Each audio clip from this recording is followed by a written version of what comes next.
Мое мило, скъпо дете, питаш ненужно. Това е целият ми живот.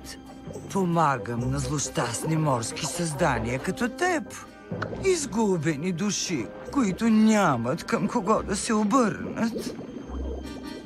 Вярно казваха преди, че съм противна, че съм вещица опасна аз дори. Но ще видиш на мига, различна съм сега. Поправих се, добричка съм почти. Ау, да! Аз за щастие съм доста талантлива и магията е моя стара страст. На нещастници добри, с трудни и зли съдби, ден след ден помагам с много радост аз.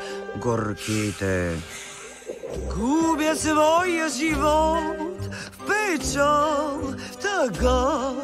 Да са фини, щом желаят и в любовните дела им тук помагам.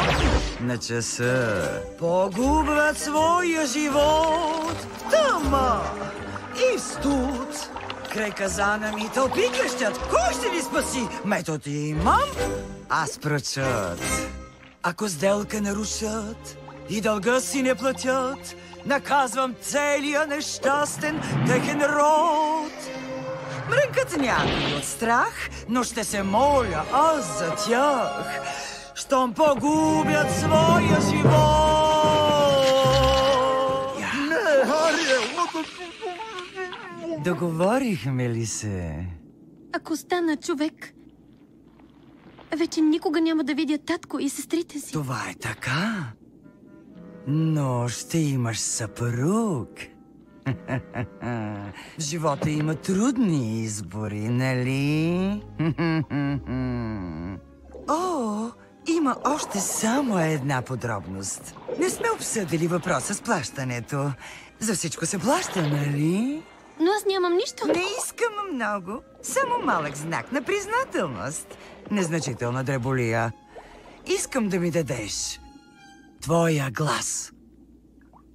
Моя глас? Точно така, сладурче. Няма да говориш, да пееш, баста. Но без гласа си, как мога да... Ти си стройна, с хубаво лице. И никога не подценявай колко важен е езикът на тялото ни. Ха! Мъжете да приказват не обичат. Бабривките тормозят всеки слух.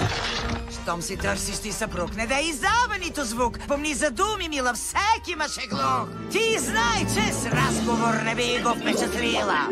Избягват приказливите жени.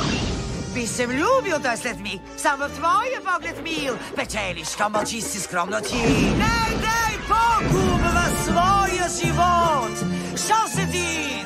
Давам аз. Но заета съм, не мога да те чакам дълго, знай. Искам само твоя глас. Погубваш своя живот. Дома и в студ. Ако искаш, мила моя, да преминеш този брод, поеми си дъх, приглъщай и решавай своя ход. Хей, момчета, май ми падна тя. Брилянтно за подход. Купувам своя живот.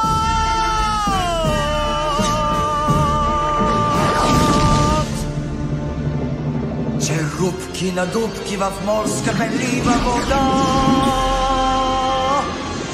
Ларингс дефекто, а воче перфекто ще имам сега. Хайде!